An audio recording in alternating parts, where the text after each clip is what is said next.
Per rimanere competitivo al Veneto è rimasto poco tempo e una sola strada da seguire: che lo Stato si accorga quanto sia necessario lo sviluppo delle infrastrutture, quelle opere che nel campo dei trasporti, dell'energia e delle telecomunicazioni siano accessibili a basso costo per consentire al Veneto di crescere, e che invece oggi vedono il Veneto pericolosamente fermo e con il processo per l'autonomia a rischio, come denunciano le camere di commercio della nostra regione. Non si può andare avanti su questa strada del no continuo, tagliati fuori da tutte le progettazioni, da eventuali potenziamenti. Il Veneto è l'unica regione del nord Italia e quindi una regione dal punto di vista economico importante che non ha un valico verso la Germania. Sostenere l'economia del Veneto, va ricordato, significa sostenere l'economia nazionale, ma nonostante il peso economico di questa regione c'è poi qualcosa che non funziona quando si tratta di fare investimenti. Ricordiamo che il Veneto è la seconda regione per esportazione, assieme alla Lombardia e all'Emilia Romagna noi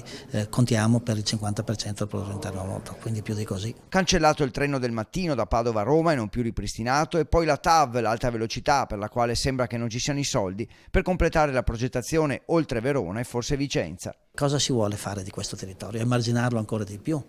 Io credo che questo territorio abbia bisogno di rispetto e soprattutto di essere sostenuto in una visione nazionale di un'economia che sta perdendo colpi.